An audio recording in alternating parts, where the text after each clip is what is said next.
Welcome to Enigma Secret, your place for personal growth. Today, we're diving into a 1903 classic that still packs a punch, James Allen's As a Man Thinketh. Now, picture this. It's a short book, but dense with ideas. It came more from personal reflection, meditation really, than some exhaustive academic study, so don't expect a massive textbook. Think of it more as a spark, something to get you thinking and discovering your own truths.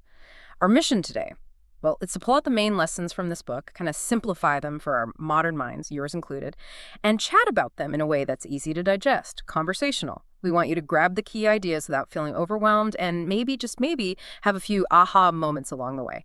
Let's start with the absolute foundation, how our thoughts actually shape who we are. Exactly. Allen gets right to it. He says, we're basically the direct result of what we think. His key line is, as a man thinketh in his heart, so is he. And that's not just, the face we show the world. It's that constant inner dialogue that truly defines us. It's like this thought engine running all the time.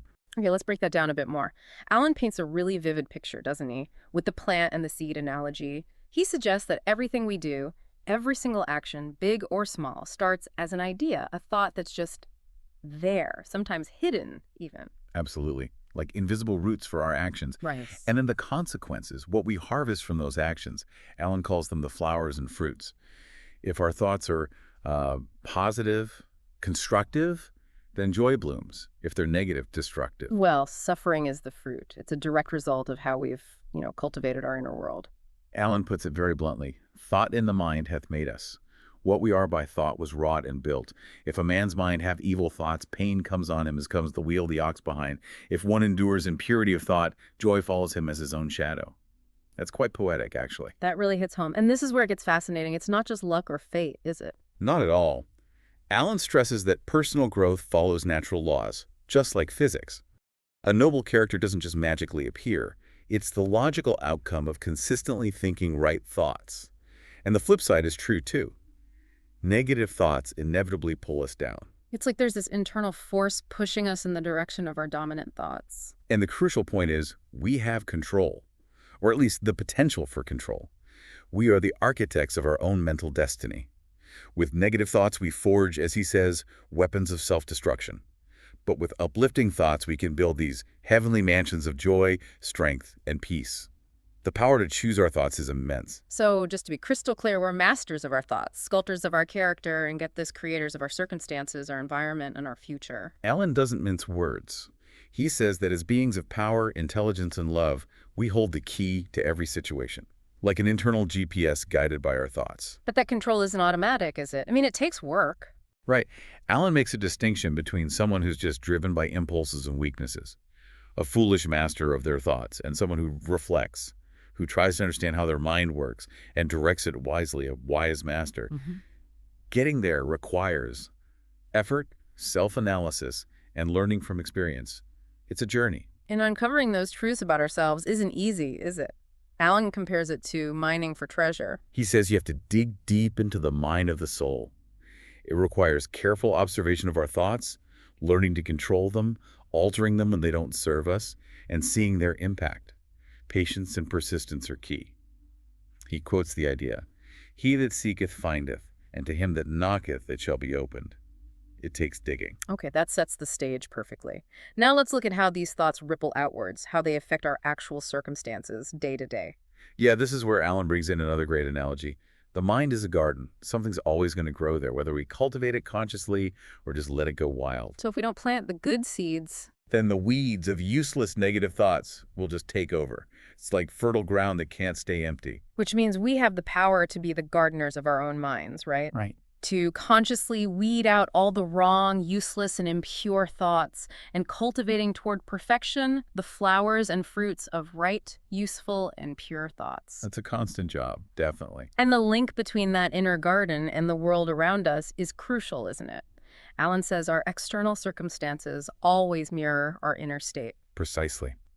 Maybe not every tiny detail reflects our entire character, but it's connected to some vital thought element within us, something we need to work on right now for our development. That's a really powerful way to look at things. He claims we are where we are because of the law of our being, the thoughts we've essentially built into ourselves. No chance involved. None at all, he insists.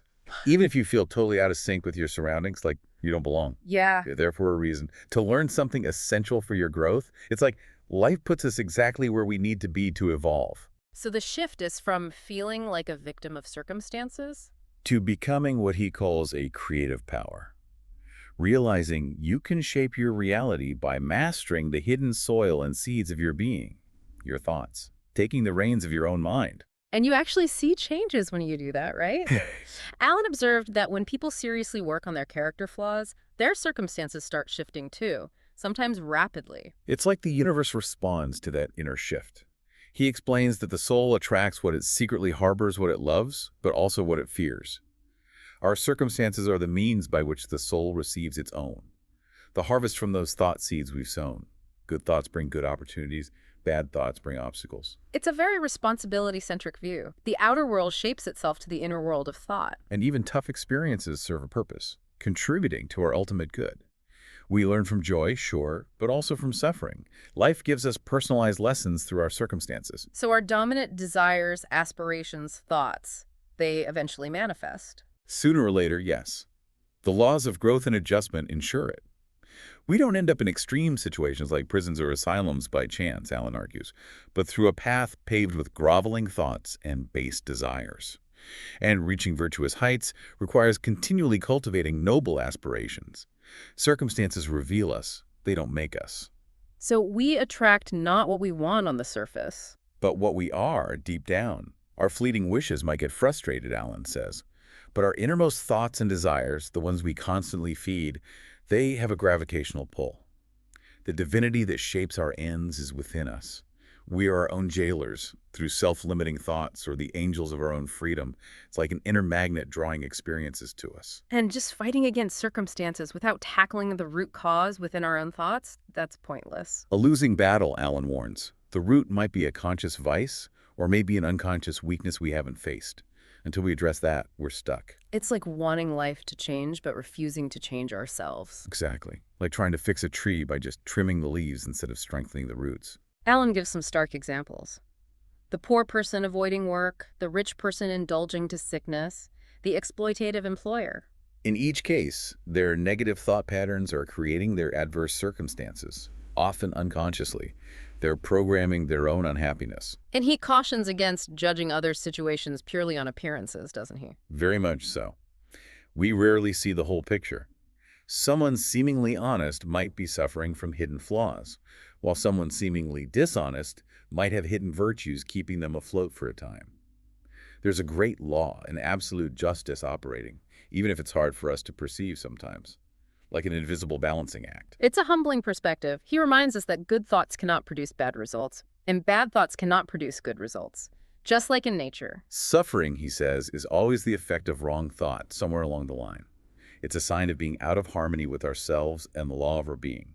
Its ultimate purpose, purification, helping us grow. It's like pain being an alarm bell telling us internal changes are needed. And how we meet those circumstances with suffering or with blessing reflects our inner state. The true measure of right thought isn't material wealth, but inner peace, that blessing. You can be rich and cursed, or poor and blessed. Exactly. True harmony, Alan suggests, is when blessing and wealth align, which happens when riches are used rightly and wisely. Misery comes to the poor when they see their lot as an unjust burden imposed from outside. So both extreme poverty, indigence, and excessive self-gratification, indulgence, are two sides of the same coin: misery born from mental disorder. True well-being, he argues, is a combination of happiness, health, and prosperity, stemming from that harmony between our inner and outer worlds. It's less about what we have and more about how we are. The key, then, is shifting from blaming and complaining to seeking the underlying justice that governs life. As you align your mind with this principle, you stop accusing others and start using circumstances as aids for progress, unlocking hidden potentials. He wraps this section up powerfully. Law and justice prevail.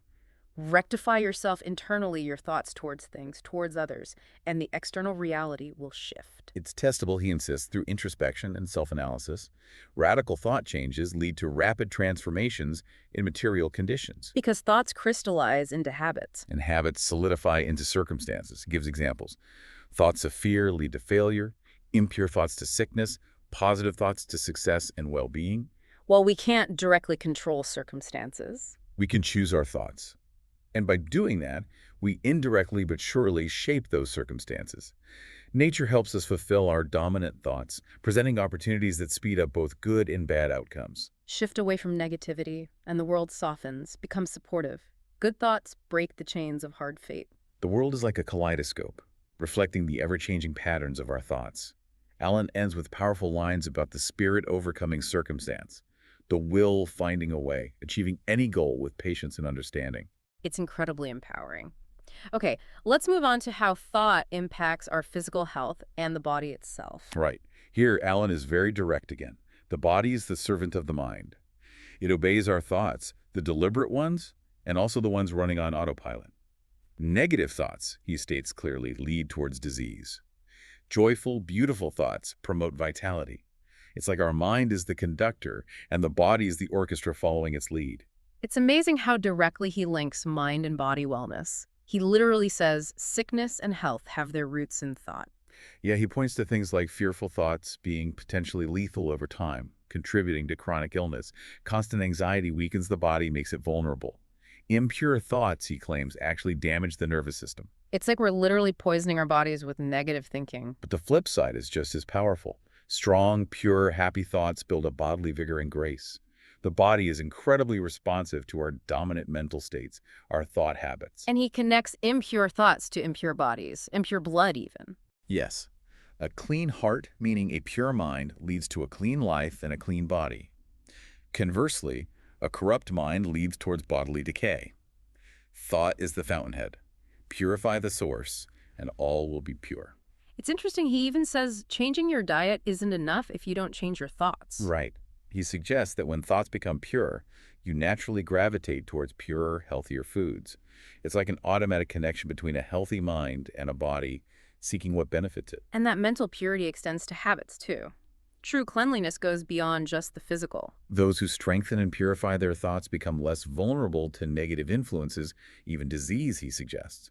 To perfect the body, you have to guard and beautify the mind. It's like tending the inner garden for outer health. Negative emotions have a real physical cost, don't they? He mentions malice, envy, disappointment, robbing the body of health and grace. Absolutely. And even our facial expressions, those subtle things, reflect our inner world. Our face becomes a mirror of our most frequent thoughts and emotions. He gives those striking examples. The 96-year-old woman with a youthful face from a sweet disposition. And the middle-aged man whose features were harsh and drawn from passion and discontent. It's clear proof of how long-term thoughts sculpt our physical appearance, like a chisel shaping our face over time. It's as if our thoughts are the air and sunlight our body needs. A strong body and a radiant face come from freely admitting joyful, kind, serene thoughts into the mind. Like opening the windows of the mind to let in fresh air and light, revitalizing the whole system. And wrinkles tell stories, right? Some of sympathy, some of pure thoughts, others of passion. He invites us to observe and discern. He also speaks of the peace radiating from those who've lived righteously, even in old age. His example of the philosopher dying serenely, his face reflecting his life's peace, is quite moving. It's like inner peace leaves an indelible mark. Allen concludes this part with a comforting thought. Cheerful thinking is the best medicine, and goodwill towards others is the greatest comfort. Dwelling on negativity creates a self-made prison. Whereas thinking well of others, cultivating kindness, Opens the portals of heaven, brings inner peace. A powerful link. Okay, let's explore the vital connection between thought and purpose. Yes, this feels crucial. Allen is adamant here. Thought needs to be linked with purpose to achieve anything meaningful. Exactly. Without purpose, thought just drifts aimlessly. He calls a lack of purpose a vice, something that can lead to wreckage and destruction. It's like sailing without a rudder, just tossed about by waves. That's a strong statement. He says those without a central purpose are vulnerable to worries, fears, troubles, self-pity. All signs of weakness, he argues, which inevitably lead to failure, unhappiness, and lack of substance. Weakness can't persist in a universe geared towards evolution and strength. It's like trying to swim against a strong current without a direction. So his advice is to conceive a legitimate purpose, something meaningful. Yes, and make it the central focus of your thoughts. Whether it's a spiritual ideal or a worldly goal, focus your mental energy there. Make it your supreme duty, he says, and avoid getting sidetracked by fleeting fancies.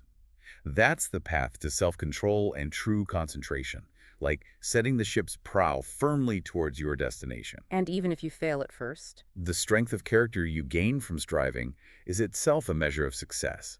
It builds a foundation for future triumphs. It's like strengthening a muscle.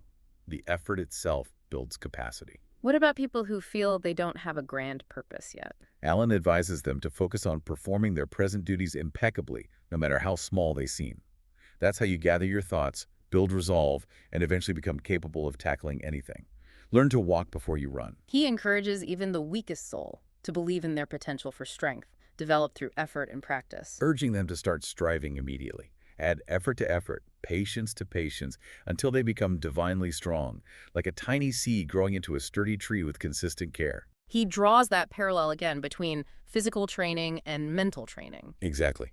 Just as we strengthen muscles with practice, we strengthen our mind by practicing right thinking, focused thinking. It's like a mental gym. So leave aimlessness behind. Join the ranks of the strong who see failure as just a stepping stone. Yes, those who use all conditions, who think decisively, attempt boldly, and accomplish masterfully, moving from spectator to active player in life's game. Once you have that purpose, what's the next step mentally? Chart a straight mental course towards it. And crucially, shut out doubts and fears. He calls them disintegrating elements that sabotage effort. Doubt and fear never achieve anything positive, do they? Never. They paralyze purpose, energy, the power to act. They're like anchors holding you back. The will to do comes from knowing we can do it, right? Precisely. Doubt and fear are the enemies of that knowing. Harboring them leads to frustration and inaction. Alan assures us that overcoming doubt and fear is overcoming failure. When thoughts are allied with purpose, free from fear, every thought becomes powerful. Difficulties are met bravely, overcome wisely. Purposes planted in faith bear fruit. So thought allied fearlessly with purpose becomes a creative force. Absolutely. Recognizing this lets us become more than just, a bundle of wavering thoughts and feelings. We become the conscious, intelligent masters of our own mental powers, taking the remote control of our own mind. That's a significant shift. Now let's look specifically at the thought factor in achievement itself. Alan starts this section with a bang. All achievement and all failure is the direct result of our own thought, period. In a just universe, he argues, individual responsibility is absolute. Our strengths, our weaknesses, they're self-created. Only we can alter them. Our condition, our happiness, our suffering, it all comes from within. That's his core message here. As we think, so we are. If we keep thinking the same way, we'll stay the same. It's a cycle only we can break by changing our thought patterns. We write our own story with every thought. He even touches on helping others again, saying, a strong person can't help a weak one unless the weak one is willing to put in the effort themselves. Right. Everyone has to develop their own strength through personal effort. No one else can change our condition for us. Like learning to swim, someone can guide you, but you have to do the swimming. And his take on oppression is interesting, that the oppressor and oppressed are kind of accomplices in ignorance. Yes, a deeper understanding sees the universal law working in both the weakness of one and the misused power of the other. Real freedom for both comes from overcoming weakness and selfish thoughts within themselves, breaking the chains from the inside out. He's very direct. The only way to rise, to conquer challenges, to achieve goals, is by listing our thoughts. Staying weak and miserable is essentially a choice, the choice not to elevate our thoughts, like having wings but refusing to fly. And even for worldly success, achieving material goals, we need to elevate our thoughts above base animal desires. Yes, you don't need to become a saint necessarily, but some sacrifice of confusing, impulsive thoughts is required for clear thinking and methodical planning. Controlling thoughts is the prerequisite for controlling affairs and responsibilities. It's about ordering your mind to order your life. Progress and achievement always demand sacrifice, don't they? Alan emphasizes this. Worldly success is proportional to the sacrifice of confused animalistic thinking and focusing the mind on plans, strengthening resolve, and self-reliance. And the higher, more virtuous the thoughts, the greater and more lasting the success. It's like aiming higher to reach more significant goals. He believes the universe actually favors the honest, magnanimous, virtuous, despite appearances. Yes, he insists the great teachers throughout history affirmed this. And the way to prove it is to persistently become more virtuous yourself through elevated thought, like tuning into the higher frequencies of the universe. Intellectual achievements come from thought dedicated to knowledge or beauty. often involving great effort and unselfish thinking, even if sometimes linked to vanity. Spiritual achievements, he says, are the crown of holy aspirations. Consistent focus on noble, pure thoughts leads to wisdom, noble character, and positive influence. It's about feeding the mind and soul with the best nutrients. So, summing up, achievement flows from effort and focused thought. Self-control, resolution, purity, right direction lead up, negative traits pull down. But even great achievements can be lost if we allow arrogant, selfish, corrupt thoughts to creep back in. It's like tending a valuable plant, neglect it, and it withers. Victories won through right thought need constant vigilance to maintain. Many falter right after success. Allen concludes that all achievement, business, intellectual, spiritual, follows the same law of directed thought, the same method. Only the object differs. The greater the desired achievement, the greater the necessary sacrifice. Powerful stuff. Okay, let's move into the realm of visions and ideals. This sounds inspiring. It really is. Allen starts boldly. Dreamers are the saviors of the world. He explains that just as the visible world is sustained by the invisible, humanity is nourished by the beautiful visions of its solitary dreamers. We can't let ideals fade. They represent the realities yet to come. It's like dreams are the blueprints for a better future. Exactly. He honors composers, sculptors, painters, poets, prophets. Sages calls them the makers of the afterworld, the architects of heaven. The world is beautiful because they lived, he says. Without them, humanity would perish. And he claims that anyone who cherishes a beautiful vision, a high ideal, will eventually realize it. Yes, it's like carrying a seed destined to bloom. He gives historical examples. Columbus's vision of another world, Copernicus's vision of a vaster universe, Buddha's vision of a spiritual world of peace. So we should cherish our visions, our ideals, the music in our heart, the beauty in our mind. Absolutely, because from them will grow delightful conditions, a heavenly environment. We build our world faithfully through our cherished visions. Our dreams act like magnets, drawing the necessary experiences to us. The core principle. To desire is to obtain, to aspire is to achieve. He poses that challenging question. Should our baser desires be fully gratified while our purest aspirations starve? He says that's not the law. The principle, ask and ye shall receive, holds true for our highest dreams too. We need to dare to dream big because we become as we dream. Our vision is the promise of what we shall one day be. Our ideal, the prophecy of what we shall unveil. Beautifully put. Allen reminds us every great achievement started as a dream. The oak sleeps in the acorn. The bird waits in the egg. The highest vision of the soul holds an awakening angel. Dreams are the seedlings of realities. Even in tough circumstances, if we hold on to an ideal and strive for it. That inner vision compels outward action. It pushes us forward. He shares that moving story of the young man burdened by poverty and hard labor. Yes. Who dreamed of intelligence, refinement, grace, beauty. He mentally cultivated himself, studied, and eventually outgrew his harsh surroundings, rising to become influential, realizing his youthful vision. A powerful example of inner vision shaping outer reality.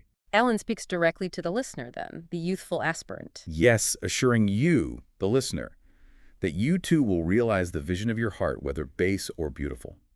You gravitate towards what you secretly most love. The results of your own thoughts will be placed in your hands. You receive exactly what you earn. Your current environment isn't your final destiny. You will rise or fall with your thoughts, your vision, your ideal. You become as small as your controlling desire, as great as your dominant aspiration. He even quotes something about the humble accountant or shepherd who, guided by spirit, transcends limits to regenerate the world. It's incredibly uplifting. He then contrasts this with the superficial view of the thoughtless, the ignorant, and the indolent, who just see success as luck or chance. Right, they don't see the trials, the failures, the struggles, the sacrifices, the unwavering faith behind great achievements. They only see the light and joy, not the often arduous journey. But Allen insists, in all human affairs, there's effort and result. The strength of the effort determines the result. Chance isn't a factor. Gifts, powers, possessions, they are fruits of effort. Completed thoughts, achieved objects, realized visions. It's the payoff for the investment of time, energy, and focused thought. And he concludes this section with that profound statement. The vision that you glorify in your mind, the ideal that you enthrone in your heart, this you will build your life by, this you will become. Truly inspiring. Absolutely. Finally, let's explore the crucial quality of serenity. Allen calls calmness of mind a beautiful jewel of wisdom. It's a result of long, patient effort and self-control. Its presence indicates mature experience, a deeper understanding of the laws of thought. Serenity grows as we understand ourselves as thought-evolved beings. Which naturally leads to understanding others in the same way. Exactly. Developing this understanding, seeing the interconnectedness, the cause and effect everywhere, it lessens agitation, fuss, worry, grief. It leads to balance, poise, calmness. The calm person has learned self-governance. Yes, and how to adapt to others. And others, in turn, respect their spiritual strength and feel they can rely on them. The calmer we become, the greater our success, influence, and power for good. Even in business, calmness fosters prosperity. The strong, calm person is loved and revered, like a shade-giving tree or a sheltering rock. There's a universal appeal to a calm heart, a balanced life, unaffected by passing storms. It's like having an inner anchor keeping you steady. Allen calls serenity the last lesson of culture, the blossoming of life, the fruitage of the soul, more precious than gold. He contrasts chasing money with the value of a serene life, dwelling in the ocean of truth, beneath the waves, in eternal calm. It's finding that true treasure within. He laments how many people sour their lives, ruin happiness through explosive tempers, lack of self-control. Asking how few people we meet who are well-balanced, possessing that exquisite poise which is the mark of a finished character. It seems many of us live in constant emotional turmoil. Humanity is swept by uncontrolled passion, overwhelming sorrow, consuming anxiety, doubt. Only the wise person, whose thoughts are controlled and purified, can command the winds and the storms of the soul. It's about becoming the captain of our own inner ship. He speaks directly to those tempest-tossed souls. Reminding you, if that's you listening, that the islands of bliss and the sunny shore of your ideal await your command. Keep your hand firmly on the helm of thought. The trending master is within you. You just need to awaken him. Self-control is strength. Right thought is mastery. Calmness is power. You have to tell your own heart, peace, be still. It's like finding the key to unlock our own inner peace. And with that powerful message of calm and self-mastery, we reach the end of our deep dive into As a Man Thinketh. Remember the core thread through all of this. Your thoughts shape your reality, your character, your circumstances, your health, your achievements, and ultimately, your destiny. Take a moment to reflect on the incredible power you have to cultivate your inner world. So now that we've explored these profound lessons, the question becomes, what vision will you choose to glorify in your mind? And what ideal will you enthrone in your heart? We'll see you again in another episode of Enigma Secret. Don't forget to subscribe so we can keep creating more content like this for you.